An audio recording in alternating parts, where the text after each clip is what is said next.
I love just doing that breath where I breathe in and then drop down right into my seat. I always get a good chill.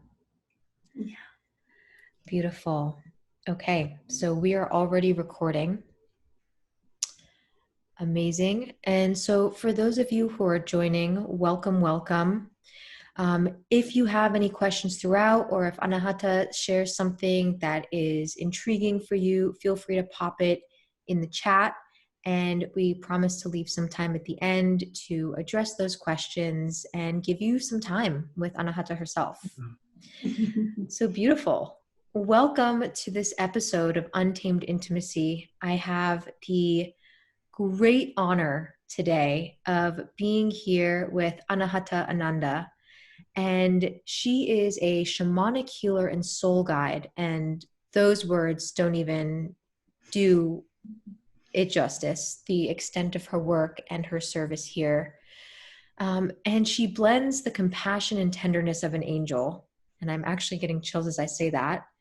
And the wisdom and strength of a shaman to guide profound journeys of core healing and spiritual awakening. And as a certified high-performance coach, shamanic healer, and soul guide, Anahata has guided thousands of individuals through core life shifts, helping them to turn their life around and manifest the life of their dreams. Anahata is the host of the internationally acclaimed Shamangelic Healing podcast. She is the founder of Shamangelic Healing, based in Sedona, Arizona, where she offers high-performance coaching, inspirational workshops, group retreats, private healing sessions, and online courses. And I can give a firsthand testament to just the breadth and depth of her work, because I have been the recipient of her being a beautiful, bountiful space holder for me in some of my pivotal times, both in my business and my life. So I welcome you here, Anahata. It's such an honor to have you on the podcast today. And it's a pleasure to see your bright, shining face. Likewise, soul sister, it's a privilege, and thank you for the beautiful introduction, and grateful and honored to support you on your journey of healing and awakening, and those listening and watching.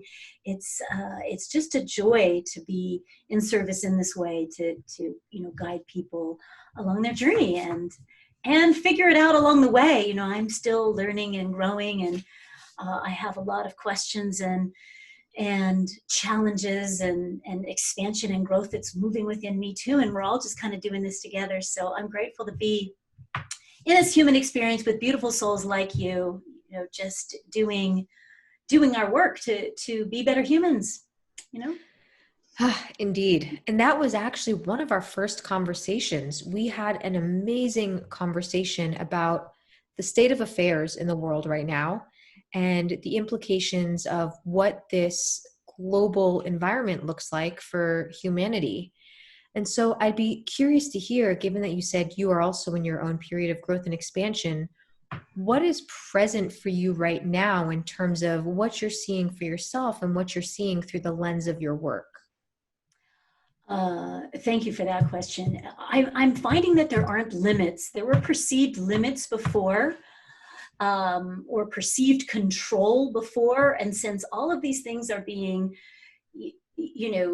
pulled away and melted away, then what is left is the core essence of who we are. And we're always free in that place. We're always free when we really know who we are at a deep core level. And where I thought there were limitations to my ability to work virtually, that really isn't the case.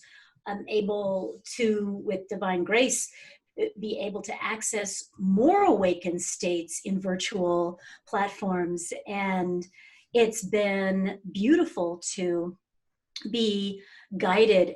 When things get peeled away, we are left with what's there. And the question, I'm finding that there's a tremendous amount of beauty and personal power and connection and potency that I wasn't fully accessing before. And so it's actually a really exciting time to be in the faith of trusting divine guidance, and also innovating and listening to my soul's truth and realizing that, well, that thing that was holding me back or was complete. And I really don't going forward, I don't need that thing anymore. So it's been really interesting to look at what is really sustainable, and it feels like the things for a lot of us that weren't sustainable, whether it was a career or a lifestyle or hustle, hustle, hustle, or too much travel, that some of these things are melting away because they really weren't sustainable anyway, and we wouldn't have stepped back. It kind of takes sometimes force or an outside occurrence to invite introspection and inner alignment in a way that we've actually been asking for, most likely, and feeling a bit. And yet here it's kind of forced upon us because we maybe wouldn't step back from a job or a career, or wouldn't slow down, or wouldn't prioritize self-care and family in ways that are being invited at this time. Absolutely. This is this time has certainly had a number of grave implications for many people, and is also, I truly believe, the thing that we've been asking for as a collective, whether it was a conscious request or, subconscious request. And what I'm hearing in you saying that is that there's a true opportunity during this time to really deepen into intimacy with self and those around us, of course. But, our every relationship around us is a reflection of our relationship with self. So given that, what are you seeing either in your personal life or in how you're serving others, and how they have either been able to deepen in this intimacy with self, or how they've been really challenged? I think that what I'm witnessing is a polarity of that, a division of that, of those that are even initially struggling with it. There's a whole part of the population that is like, well, okay, this is happening, and there's a willingness to adapt, innovate, see it as an opportunity. I'm seeing a lot of people that are more valuing the preciousness of life. Why would I waste life doing this thing that I don't love to do? Or why I haven't been plugged into my relationships, and is this the kind of person I want to be? I've been sedating my life, or I've been playing small.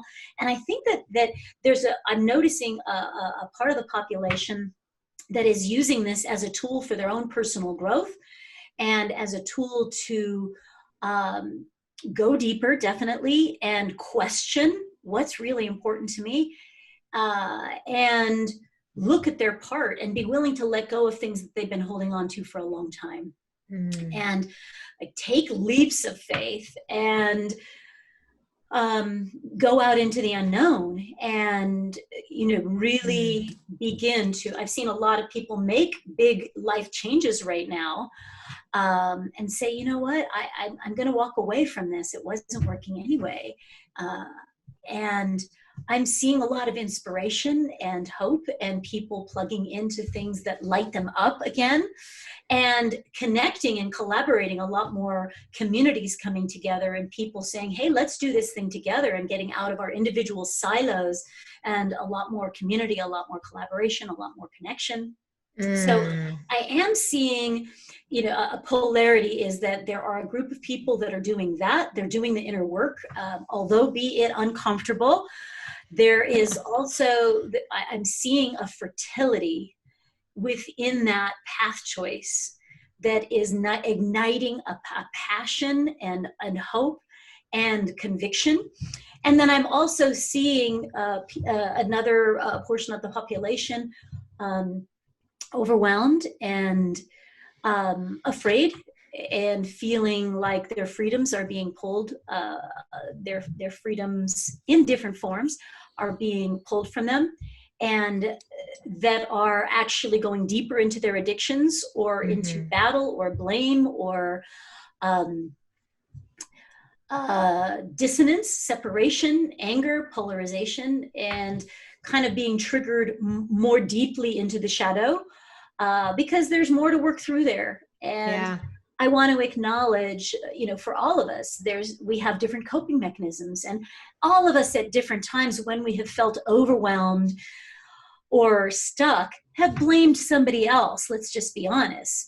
All of Mm-hmm. us at different times of our life, whether we were a child or whether we were a teenager or a young adult or yesterday or this morning, all of us at different times from a place of overwhelm have sedated, whether that was with food or work or sex or money, vacations, material wealth, alcohol, drugs, you name it. I mean, we've all been in places where we didn't have the tools, the desire, or the readiness to actually face things. And so it's not surprising to see alcohol and sedation and anger and polarization also being amplified at this time as well, Right. because anything that isn't sustainable is being rising to the surface to look at. And Mm-hmm. so we can say, well, I'm in this situation and I can't drink my way out of this one. Can't. And so we can try. Yeah. And so I have deep compassion and respect for both paths, because uh, at different times we need to go into the dark shadow and retract and sedate and hide until that meets its limit. Mm.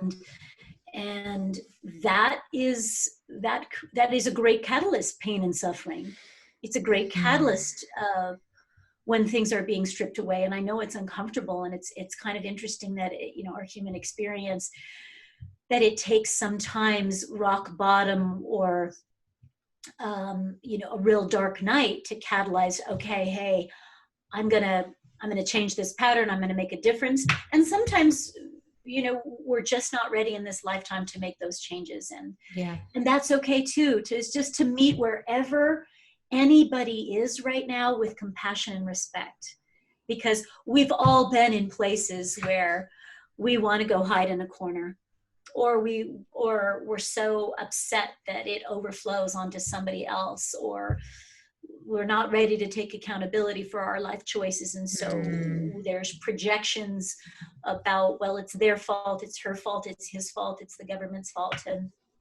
And this is an interesting time collectively, because collectively we're catalyzing still the inner journey. Yeah. What does this mean for me? And I think that for personal development, there's a lot of ripeness right now to look in and look at our choices and say, is this still sustainable? Is this who I am? What am I giving my power away to? These Mm. questions, we probably, many of us probably weren't raised with asking those questions, or don't know how to do self-inquiry. And so we're going to go to whatever tools we have to get by. And some of those are falling short of meeting the needs for feeling supported at this time. And that's Yeah. why I've been so busy is kind of helping everyday people through relationship challenges, financial hiccups, career Mm-hmm. questions, family dynamics, addiction patterns breaking, and medical diagnosis, different medical diagnosis, and just kind of helping people through the journey. This is what I came here for, and it's been an honor to be in the tenderness with people at Mm. this time, just holding space for whatever they're going through. Wow. Well, thank you for doing the work that you do and for It's a being, privilege. It's an yeah, honor. It yeah, really is.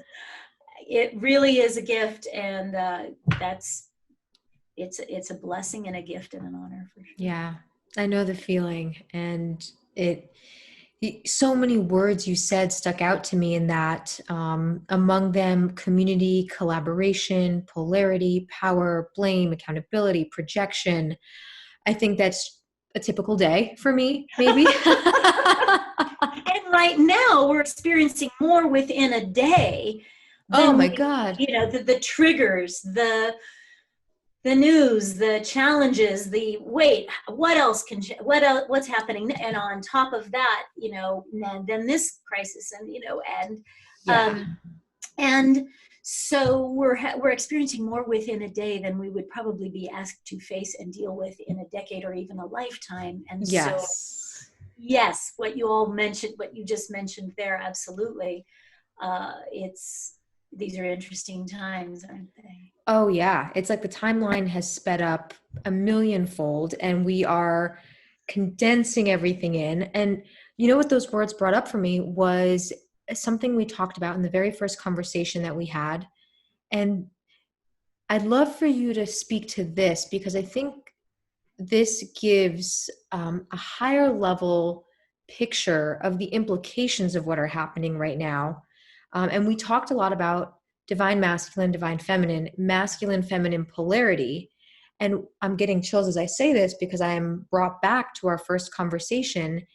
And you had shared so much wisdom and insight around why this is happening from a metaphysical perspective, and even a quantum physical perspective, around how we've been treating the feminine, the divine feminine, the feminine that embodies as woman, etc. So can you speak to that?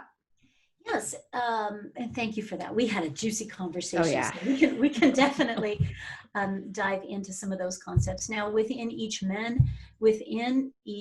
of a man and a woman, there are feminine and masculine qualities, and then within those feminine or masculine qualities, there's more of the unconscious feminine or masculine, uh, the shadow side of both of those.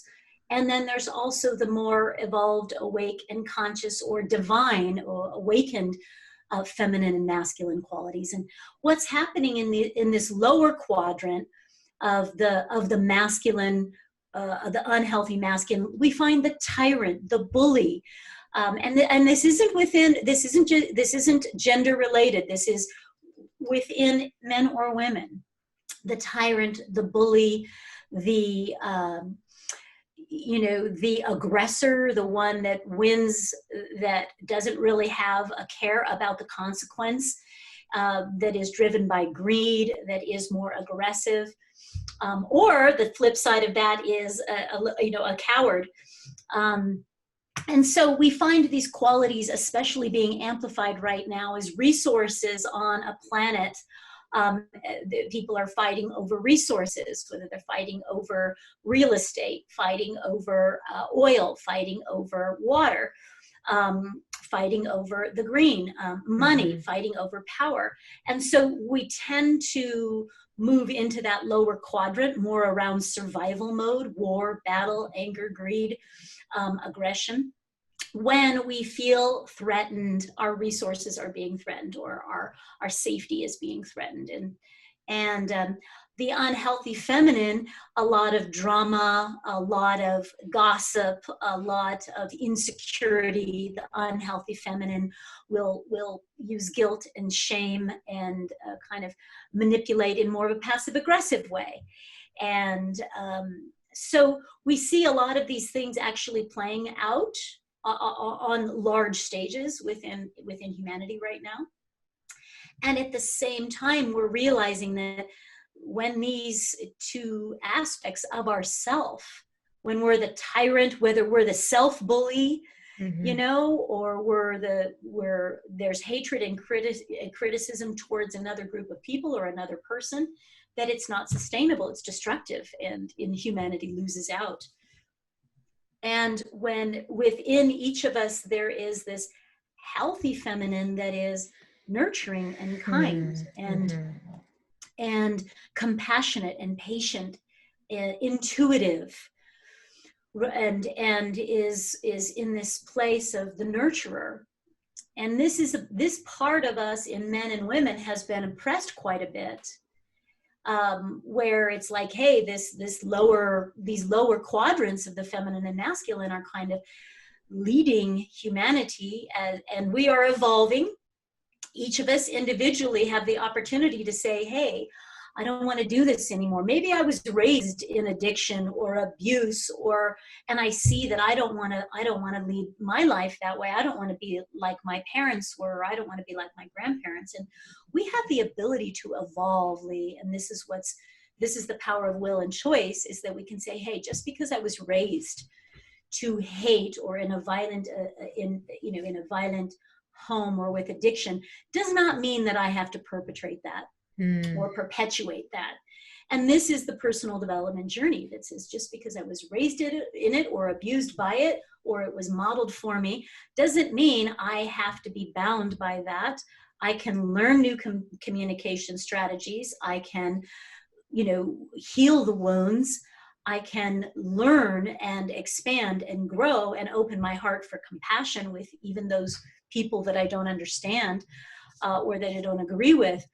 I can learn how to raise my own vibration so I can be in their presence without using those lower, less evolved, unhealthy, unmasculine, feminine frequencies. And in doing that, we begin to evolve as a species, which is this is an exciting time because we have more tools than our parents had. We have more books, we have more resources. The Dalai Lama's on YouTube. I mean, like there are many paths, many resources, online workshops, free things. Like there are resources for everybody to navigate out of addiction, abuse, core wounding.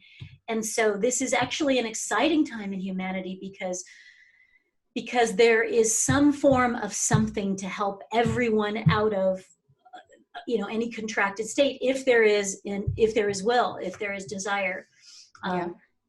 And in that evolution, we are beginning to, the feminine qualities are more, the evolved feminine qualities are awareness and kindness and nurturing and compassion and patience, creativity, sensitivity. And in a lot of men, they were programmed, don't feel, don't cry, don't talk about it, don't be sensitive, you're a wuss if you do that.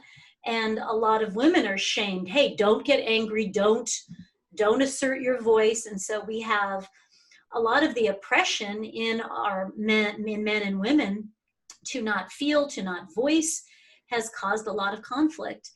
And we're looking for standing for the truth in that healthy divine masculine. He is ethical, he is courageous, he stands for truth, he is he works in cooperation rather than in a hierarchy. And there's ethics and integrity there. There's courage to do the right thing, even when others would be threatened by that, to tell the truth about something or to stand for something. And so as humanity evolves and we look at now, wow, when we've been in these lower frequencies, each of us individually and collectively, because I'm totally aware and honest of where those frequencies have and are working inside me as well as I continue on my journey of awakening. And so it's not like, oh, these people are awake and those people are asleep. It's like, oh, we're all shades of gray here. Let's just be clear. Yeah. And it's fleeting. You're like, okay, I'm awake in this situation or on this topic, and then triggered and unconscious when it's a different issue or kids are threatened or whatever it is that would cause us to get triggered. So we're in this beautiful place that we're awakening in to realize what we've done to each other, what we've done to ourselves, what we've participated in, where we've given our power away. And we're also awakening to, oh my gosh, I didn't realize what I was doing to the planet. I was just busy doing my thing and not realizing that, because that disconnection to the divine feminine and the conscious masculine to do the right thing, we just focus more on the ego and what I need right now. And we're quite short-sighted and ignorant, honestly, not knowing that we have been, misusing our environment here and abusing her. And it's come back to us now in health crisis because we're polluting our waters. Well, that affects her waters or our waters. Our blood, our liquids come from Mother Earth. What we put in our body comes from our food, comes from the water. The food that we eat is grown in soil that's polluted. Well, then that, it's got, pesticides and, Roundup chemicals and airplane, like pollution in our food. And of course that affects our organs and our lungs and our bones. And so we're realizing, we're awakening to this whole thing is catalyzing an invitation to look at, hey, Mm. what has been my part in this, and how can I live differently in how we treat ourselves. This is intimacy, and this is why I appreciate the topic of your show is intimacy. Is let me look into me. Let me look Yes. in. Let me look in. Intimacy starts first with self, that says compassionately, with those higher frequencies of honesty and courage from the masculine. Okay, let me honestly look at what's going on. And with compassion and tenderness and sensitivity of the feminine, let me go and see where my wounds are, where I feel afraid or alone or um, insecure. And Mm. let me learn how to go and hold those places of myself, or get the support that I need to actually do that, so that my behavior can evolve, my how I treat myself, how I treat other people, what I say yes to in my life, who I surround myself with, and how I treat the planet, so that I can be a better steward of all of those: self, Mm. others, and planet. And the deeper invitation right now with this whole experience is to raise that vibration. Yeah. That's really the invitation, whether we, at a higher level, at the individual, at the gross level right here, we can say it's about this virus, and we can say it's Right. about, and that government's doing this or that, and we can look at, but the catalyst is, when we're looking at it from this perspective, we say, what is this awakening? What is this awakening in me? And it is giving all of us, this opportunity to say, is the way I've been treating myself, living my life, and treating other people on the planet, is this sustainable? And is it the way I want to keep living? Mm. Yeah. Ah, wow. Um, a lot came through for me in that as well. And the thing that struck me that you said last was that this is catalyzing an invitation for us. And an invitation to a party is something you can RSVP yes to, you can RSVP no to. You can say, hey, maybe I'll make it, but maybe I won't. And I think it's important for people to understand that the name of this game isn't force. There is a choice for us to make. There's a choice for us to make in every single moment. And when I remember that, because I don't always remember it, but when I do, those are the times when I feel most empowered, most free, most sovereign, most powerful. And those are the times when I have a desire to be nurturing, to be loving, gentle, kind, community oriented. And those were some words that you used as well. And so, something I have found on my journey, and I have found with many clients I've worked with, friends, family members, I mean, I think this is the Western human condition at least, is that there is a fear or a mistrust of the feminine. Mm. And when I say that, I mean, when we think back to historical times and all of the places throughout history in which the feminine, as in many of these cases represented by a female embodied person, were persecuted, silenced, executed, um, you know, there were many times when there was a fear of the power, the intuition, the knowledge, the wisdom, the divine connection that the feminine brings to the table. And it's something that cannot be replaced. And so, with that context, are there ways in which you can share that as anyone who's listening, we can welcome more of that nurturing and compassion, firstly in for ourselves, and then in for those around us? Because on a day when I am not mindful about those things, or I pump myself full of coffee and I'm, achievement oriented only, are the days when I lack a lot of compassion and gentleness for myself. And then it surely ripples out into my life around me. So, how do we do that? Because I truly believe that if we can do that with our singular organism, the world will change. Wonderful question. And, to address it, it feels like a couple parts of why was the feminine feared. And um, this is within men and women. It's just that sometimes women will have greater access because they'll allow it. And some of us, we have given that power away, because it was programmed not to trust that, not to listen or honor that. And this is within men and women. Our feminine side is intuition. Mm-hmm. And at this time when the unknown is so amplified, we don't really know what's going to happen next week. We Right. don't really know. We don't know what's going to happen next month or 6 months from now. And this whole last Mm-hmm. couple months has really shown us that things aren't as stable. They're not actually built on solid ground. It's on sand. And we don't really have control over that. And this is where the intuition really helps, that says, okay, if I make a response from panic or hustle or fear, then I'm likely to make it worse. And this is where the Right. feminine intuition for men and women is so vital right now, because we can sit in that stillness. Let's go ahead and have our emotional tantrum, first of all, because we won't be able to sit Yes. still unless we do that. It's just like, whether you need to have fire emotions or whether you need to have your water emotions and like, weeping Yeah. and crying and all of that.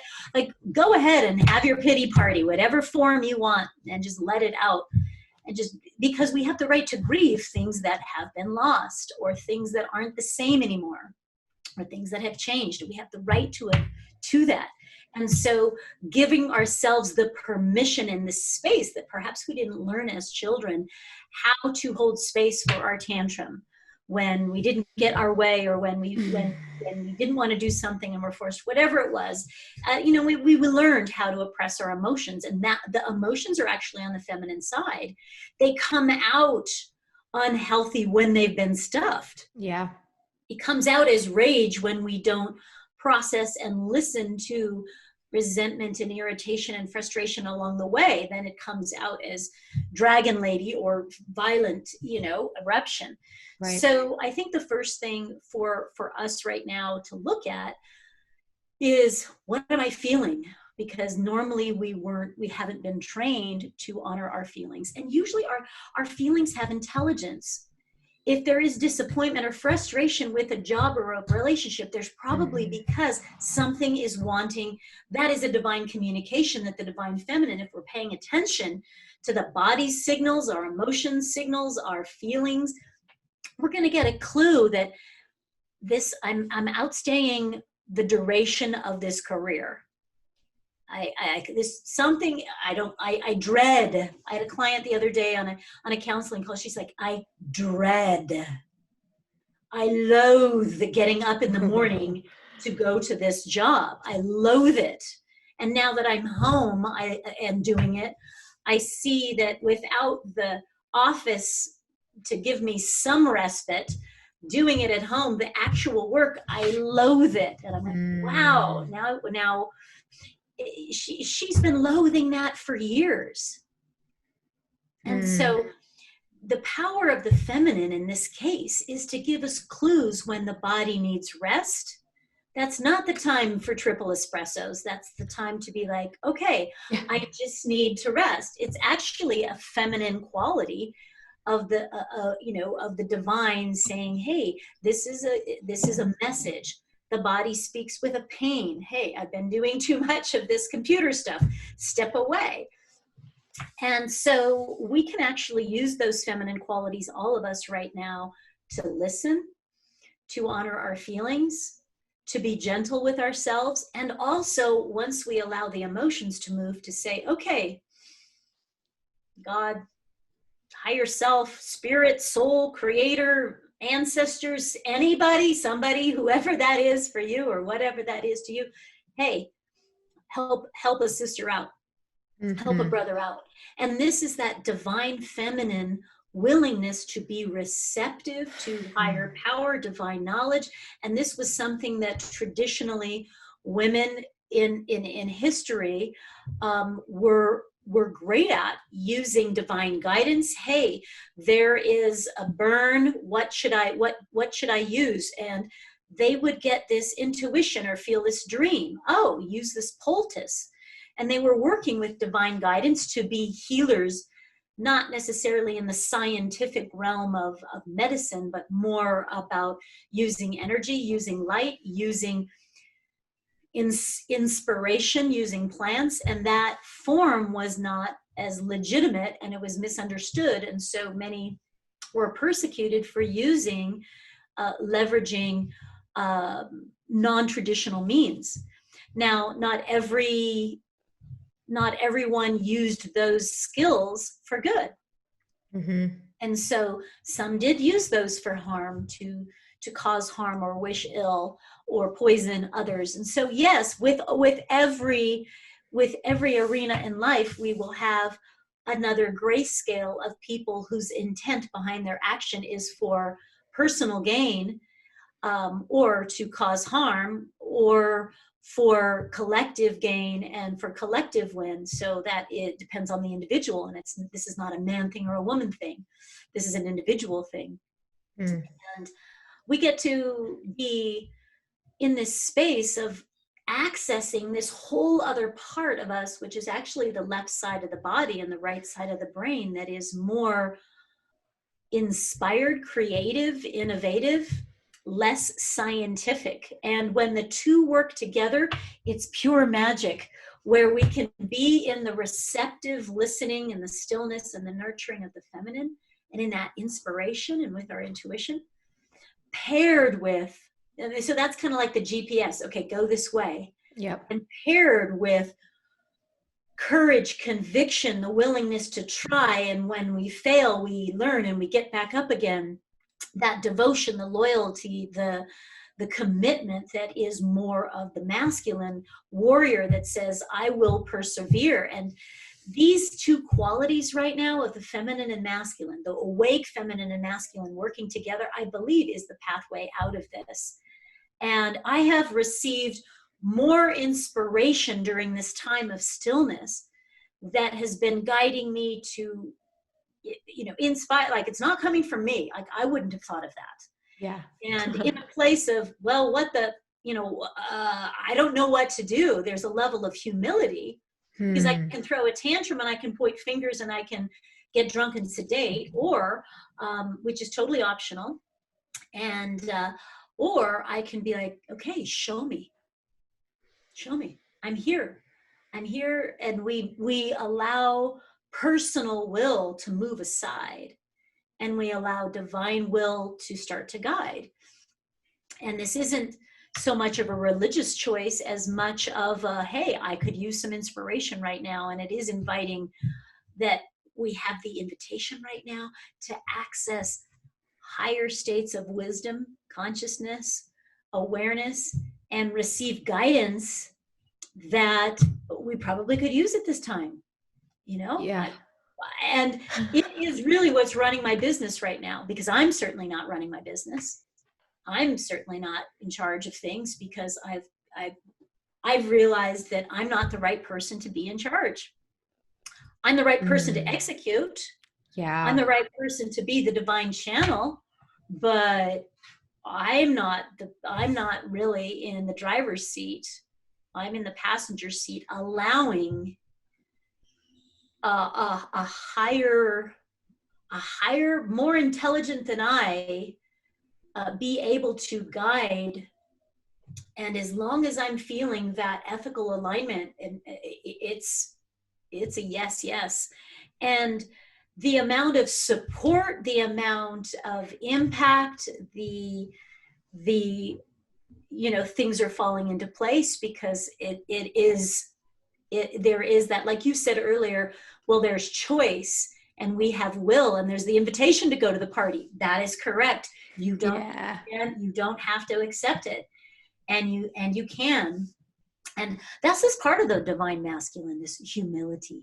And when the humble masculine says, hey, I'm the executor over here, I'm the one that is the doer, and is intelligent enough to say to the feminine aspect of ourself, and you are the feeler, you are the knower, you are the receptive channel, you can feel things and see things I don't.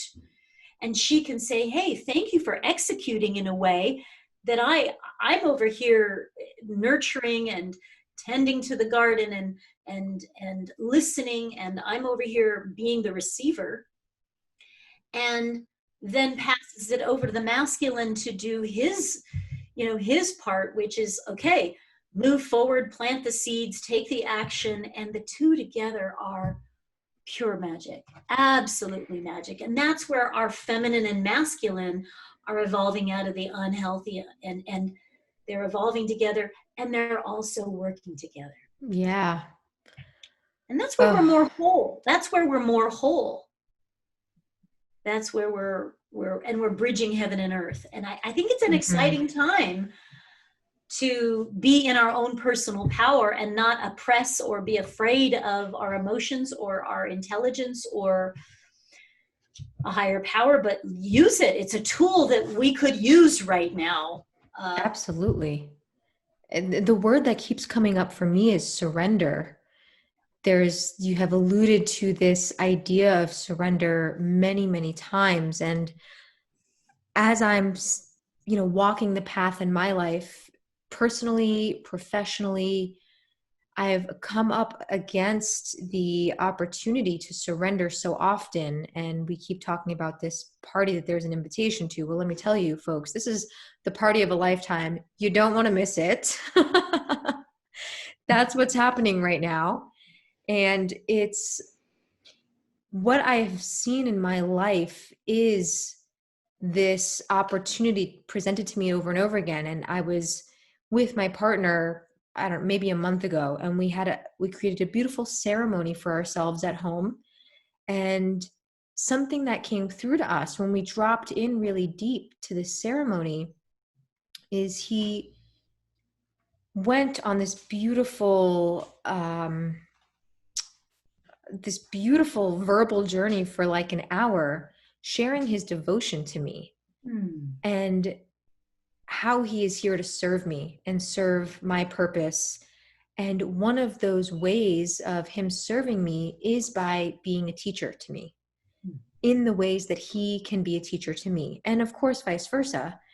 But something that I was really challenged with before the moment of his declaration was letting him be a teacher to me, because there were so many egoic stories that I was wrapped up in my head about what would it mean if my male partner is my teacher, and what does this mean for, gender equality, or, I wasn't thinking any of these things consciously, but there was a subconscious pushback of, you're not going to tell me about myself, and I'm not going to have this breakthrough in your presence. This is something I do on my own.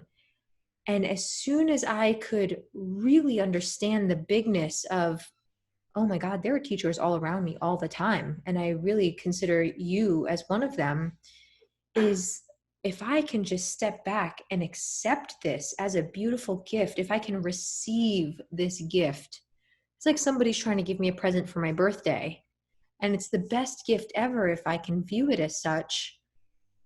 Then I can revel in the abundance of what this lesson or moment or person is here to show me. And that, in what you were saying, is the feminine receptivity. It would actually take less effort to not fight back.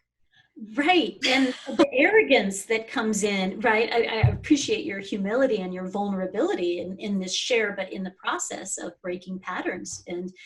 And we're all, one way of looking at that is that we're all in a classroom of our own creation, that our soul is giving us the opportunities to grow within. And we're being given tests and quizzes every day. Some by our partner, some by, the powers that be that are saying stay at home, or whatever it is. Like, we're being tested by our family members. We're being tested by, somebody that writes a comment on something. We're being tested by people that trigger us, people that, and And if we look at, this is more of an awakening perspective in personal development, that everything and everyone is a teacher and every environment is a classroom, every Yes. single one. And then we can say, oh, what am I being attested with right now? Which might be patience. It might be compassion. It might be I might be testing, am I going to go into my addictive pattern or am I going to break it? You know, am I going into the past about the story and going back into reinforce my victimhood, or am I breaking that pattern and saying, I'm victorious, this isn't going to have a hold on me any longer, I create my reality and this past doesn't any longer, whether we're going to liberate ourselves from that. And then we pass the test, right? And Yes. so every day we're being tested, and at the end of the day, my body will tell me how I passed the physical tests today, Mm, right? truly. It's And beautiful that, yeah. right, everything. And in the relationships, we say, you know, gosh, how we handled this disagreement, whether we're going to bed, you know, not like Yeah. separate and, you know, in the same bed, but walls and deep, big walls between us, then we can see, how did I do with my relationship tests today? If I'm not talking to that person when my head hits the pillow, how did I do? Like I say, you know what? I didn't quite do as well as I could. And now I can justify that and say, well, it's their fault, or the test wasn't fair, or I aced it but they didn't. You know, I can be in all of those places that doesn't allow me to go back to the test, go back to the questions, and look at it again and say, did I do the best that I can? And let me go back and look at this and say, do I need a tutor? Do I need a tool? Do I need Mm-hmm. more practice? Was I wrong? Did I read the question too fast? Did I make an assumption? You know, and in life, if we are seeing life as a student, then we go back to these experiences where we failed a test or we didn't do so well. And with humility, we say, okay, what's it teaching me and what do I need? I might need to learn new communication skills. I Right. might need to detox something in my body. I might need to apologize or ask for help and guidance to learn a tool that I don't currently have because I keep failing the test. Well, if I don't change my pattern, either get a tutor or practice, if I don't change my pattern, then I will keep repeating the test. And the Mm, tests will get louder and bigger, and the consequences to make a change to that will amplify. It's not like, you know, we can't just keep repeating seventh grade, you know? right. And so the tests get bigger. And if we're using the same tools, we'll have the same outcome, negative outcome, but amplified. And so Mm, this is more, you know, you're what you're sharing is more of a conscious perspective, is that everyone and everything is my teacher. And mm-hmm. what is my partner showing me about, I have to do it myself, or I can't be vulnerable in your presence? What is that teaching me about my level of trust? Um, or I don't feel safe because of past wounding that hasn't healed. Like I can't trust people. And so when will that pattern change? And what's safe and supportive environment do you need to break those patterns of not feeling trust, as an example? Right. And it just feels like this is, although it be uncomfortable, it is an accelerator. Oh my gosh. Are you kidding? We are in like advanced placement classes right now, whether we Right? signed up for it or not. And like, this is the most apt metaphor that I've heard to recount life, all of life, essentially, is we are students and there are tests all the time. And if we could just ask that one question, what am I being tested on right now? Or what am I being shown? What is there here for me to see about myself, my tendencies, whatever it is a really beautiful line of self-inquiry, one that definitely requires um, a level of integrity to hold ourselves in that space is um, it's certainly a journey, certainly. And Agree. I've noticed when I'm watching myself, when I'm tested on something and I'm having an epic fail, which happens a lot Yeah. still. And, in that, I watch my tendency to want to say, the test isn't fair. And, well, look at what she's doing, or look at what, well, they didn't do well on their tests, or they're cheating, or like I go outside of myself, or the teacher's corrupt, it's the teacher's fault, or it's not fair. And so I get to hear Hmm. this triggered little child that is back in those unconscious frequencies. In that case, she's being a little unhealthy masculine, a little unhealthy feminine, like, I don't want, no, I don't want to, or blame somebody else, or throw a tantrum, or distract. I mean, we're all really good, Oh, yeah. we're all really fantastic Yeah. at kind of, and we've been trained by the best of how to kind of, you know uh, kind of sneak away, or shake off, or ignore, and not be accountable, because we were modeled that. Yeah. Sometimes when we tried those techniques, guess what, they worked. So it got reinforced that, hey, when I throw a tantrum, I get my way. Oh my and gosh. and so it gets reinforced. This is why a lot of the unhealthy behavior stays put, because it is rewarded by power, by money. Well, I get my way. So we see adult tantrums happening, these kinds of childhood tantrums and manipulations that are really more childlike.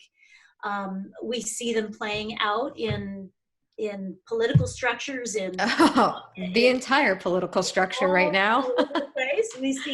We see these kinds of things playing out on reality TV, Yep. on in media, all over the place, social media. And and so I humbly admit to, gosh, when I really don't want to be shown that I'm being tested, yeah, I will revert back to some of those unconscious behaviors. And then I even get to meet that with how clever you are, and Yeah. that is, and you're still going to go back and study. Yeah.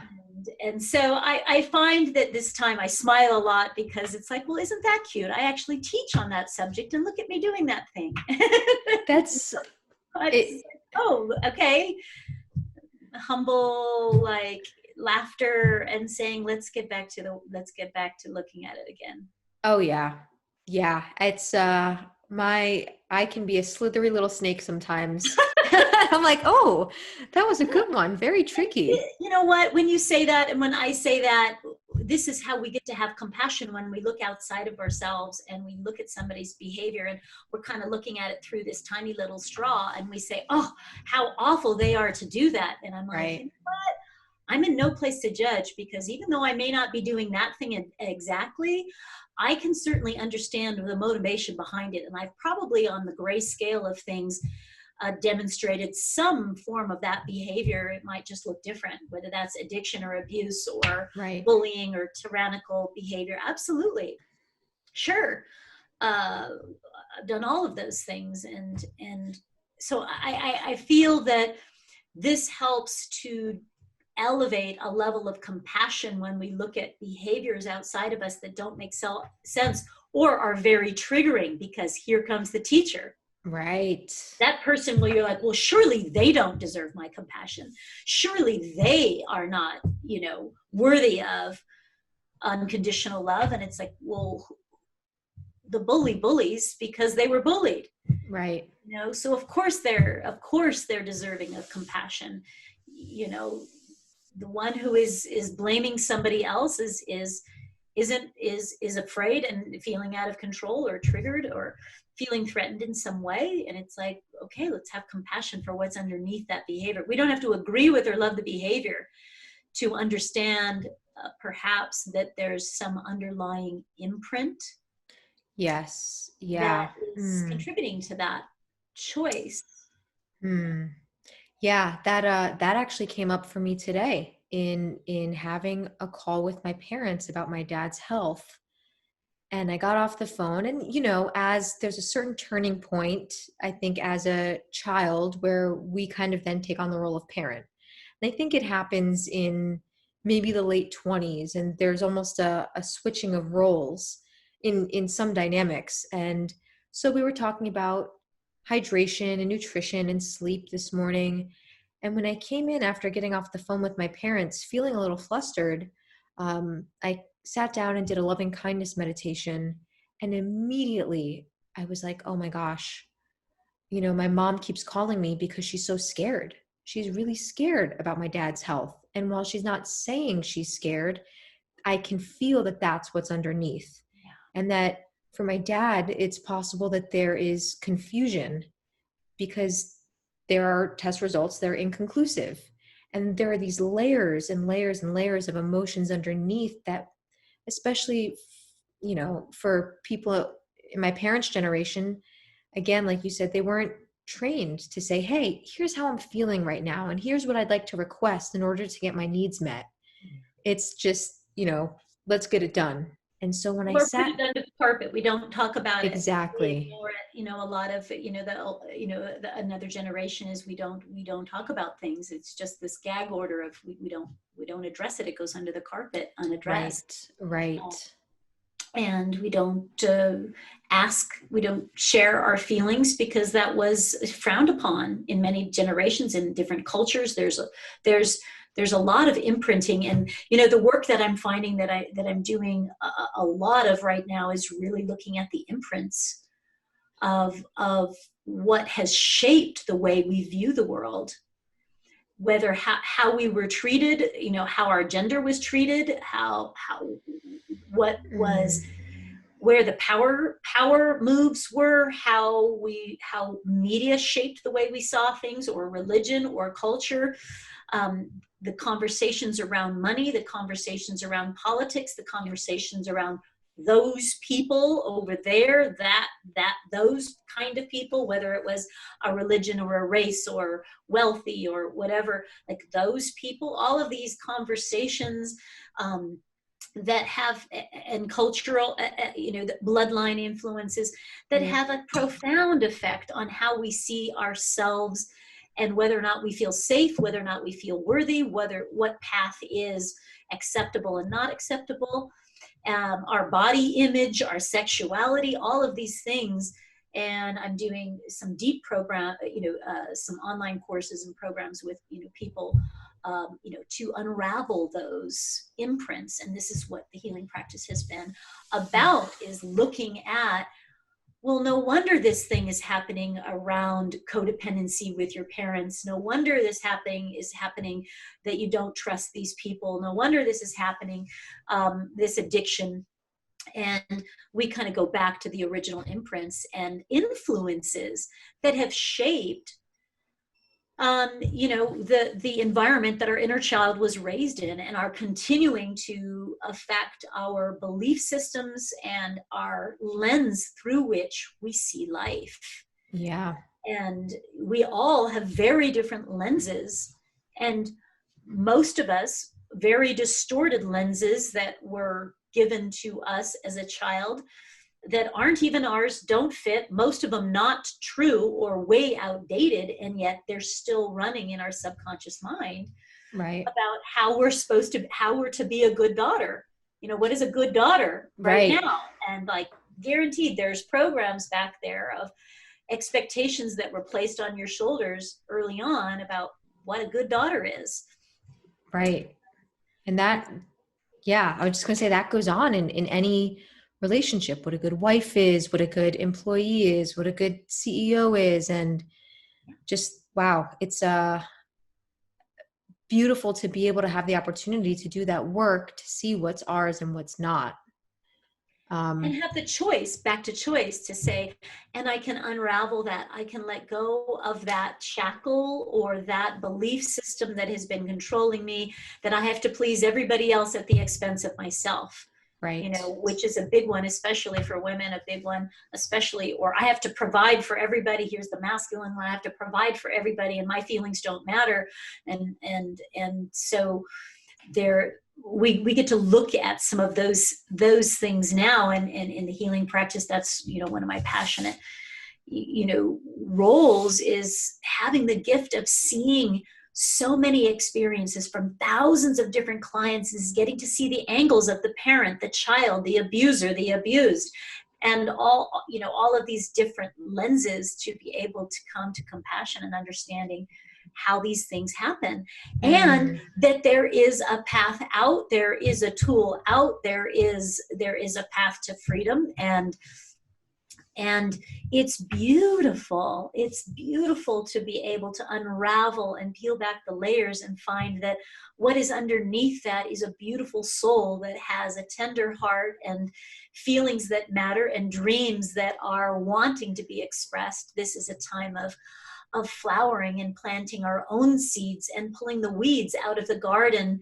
that have been, choking out our truest essence, our greatest joy. And this is a wonderful time to be gardening, in essence, to be trading out weeds for seeds that belong to us, and pulling our energy out of when we're fussing into everybody else's garden, and, giving our energy and power away to things that we can't control, because, like your parents, they're adults, they're not children.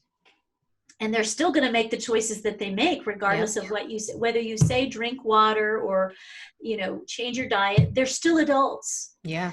And they're going to do what they do. I tried to parent my parents. It was pretty much without their consent. It was mine was totally without their consent. They were like, who the fuck are you? and I realized that, I'm crossing a boundary into their garden out of love, but it's still because I want to control their health or their life, because I'm not really agreeing with their decisions. And I got to a wonderful classroom for me that showed up in many different types of tests. This is, what am I doing over there?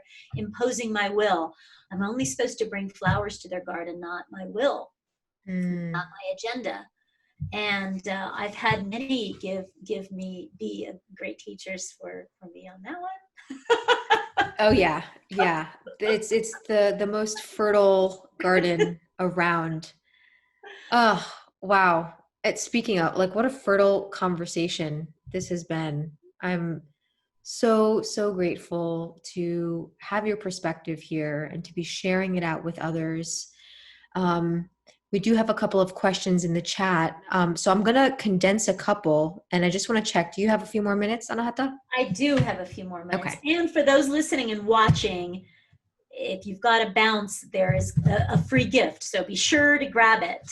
Yes, that'll be in the show notes. Yes, because I'm giving a free guided visualization for quantum manifestation so that you can seed those dreams in your consciousness. So check that out. Why don't you share where people can find you then? What are all the places, all the things you're offering right now? Well, shamangelichealing.com is the main hub. That's where everything is. So you can go there. If you are traveling to Sedona anytime and really want to meet in person, I'm here. But there's also, retreats. There are virtual experiences. We have virtual breath work now, which is phenomenal. And you know what that's all about. I'm on Anahata Ananda, and that's on social media, on Instagram and Facebook, and there's YouTube and all of that. The Shamangelic Healing podcast is on all platforms, and that has some fabulous conversations on it as well.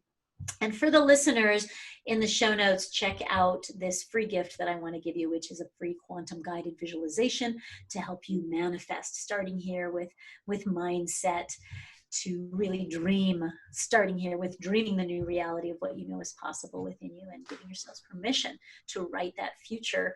So that is where you can find me. And we're also going to give a discount on that online group coaching, because really this is not a time to go it alone.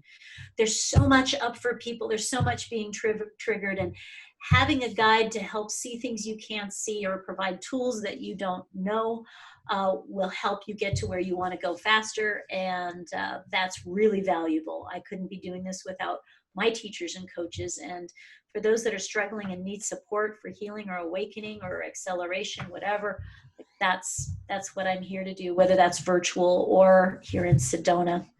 So That, and I did just inspire it divinely inspired this sacred femininity, sacred feminine, Yeah. womb healing, and sacred intimacy. That that is for women only, and that is all Mm. that's sold out. And so the next one is in August, so we'll have that there as well. But I am here really deeply to help people through their journey of healing and awakening in whatever way feels right. Beautiful. And I will second that. Anahata is a beautiful, amazing, wise guide. So if any of you are looking for support in anything in your life right now, because God knows we could all use community and support, and knowing that someone has our back and is really there to hold a beautiful space for us, then I do invite you to visit Anahata's pages, her websites, check out her virtual offerings. Um, Thank you so much, Anahata, for being just a beam of light in the world and for keeping it real. Hey, like we all came back because we knew would be exciting times. I think we all came back at this time like, hey, I want to be in the game, and we can be in the game or on the sidelines. And I feel that there's an invitation for each of us to get in the game of life and really go all in. Like, what else are we going to do? Like, let's just go all in. And I'm grateful to be on this journey with you, for sure. We like-minded, kindred souls. So yeah, it's my pleasure. Likewise. Thank you so, so, so much. I'm sending so many blessings your way, and hopefully I'll be flying on the wings of angels to Sedona soon to Yes, give you a hug in person. yes, yes. I'm right here, ready and waiting. And I Looking. look forward to it. Have a beautiful rest of your day, and thank you again for your presence and sharing today. Well, and I want to answer the questions. Yes. Okay. So So yes, I'm glad you have so some time yes, then. we did. Okay. I do have a few more minutes before I need to So get I'm out. gonna, two of these are similar actually. So how do you deal with the pressure to keep up in quotes, and really be in that sort of masculine pursuing, executing, and also honor your feminine qualities? I don't succumb to the pressure of keeping up. I don't. Mm, I know I have. And what that created for me, the classroom that created, was adrenal fatigue, thyroid problems, irritability, exhaustion. And I'm like, maybe this isn't sustainable. Maybe I'm failing because I'm letting the hustle and the push and the drive, even though I love what I do. I really deeply love what I do, but I wasn't taking downtime for self. And a couple years ago, I hit burnout. And so I've also I'm leaning back into a gentler pace, and I actually get more done. I'm more strategic mm, about it. I'm smarter about it, and I have more fun and more play and mm. downtime, and I still get plenty done. But it's not. It's from an inspired place instead of a forceful place, and so I don't keep up that way. I haven't even planned most of next month yet, and next month is in a few days, and Oh yeah. I'm listening. I'm listening, saying if I plan too far ahead, it won't be the right answer. Right now, it's important to be really listening, and I'll know what day it's like, okay, now listen, now plan the whole next month, because the right information will be available for me to plan it the right way instead of Mm, hustle and push and force and then have things not work out and it actually cost me. I've done that many times where I'm like, no, I've got to hustle, I've got to do it now, and then I make a choice and it doesn't work out, and it actually cost me time, money, and energy. yeah. So I'm not keeping up in that way. I'm just deeply listening, and that feminine masculine balance feels a lot better. Yeah. Physically, energetically, it's way more delicious. And I'm still serving plenty. I'm not, bonbons and Netflix, not that there isn't a time for both of those. Right. But I'm not sitting back doing nothing, Right. because I'm just listening to the right time to do things and the right energy Mm. which to do things. I think that's the key. And this was shared with me at one point. You said, I'm not sitting back and doing nothing. And I think the underlying fear for a lot of people who haven't yet found that balance within them, or haven't yet embodied that in a sustained way, is the fear that if there is surrender, if there is releasing, letting go, that they will do nothing, that they will be inert, inactive, and shit just will pile up. But what you're saying is, Yeah. I did an IGTV, and I've done a bunch of little IGTVs on that during this time. I did one on inner alignment that says, hey, make your decisions from a place of inner alignment. If you're not in alignment and you make a choice, you're going to attract external non-alignment. I have hired from that place of, I have to get somebody now, and I hired misalignment. And then I needed to fire. Then I needed to release that, yeah, because I made the choice from hustle, and I put a person in as an example. That's an example of not hiring or making a choice from inner alignment. And so I did 2 different IGTVs that are on Instagram, that are on inner alignment and don't let bad habits steal your dreams. I did another one on that one. And with that one, it's more like, hey, there's a difference between doing nothing because you just got knocked off your feet and you need to catch your breath a little bit and you're kind of stunned, and you might have a day or 2 of sedating or sleeping in or resting because you need that. But then the listening happens. Okay, throw your tantrum, then the listen, not the action first. The feminine actually does the leading. yeah, Listen, sit still. What's aligned? What's inspired? What's right?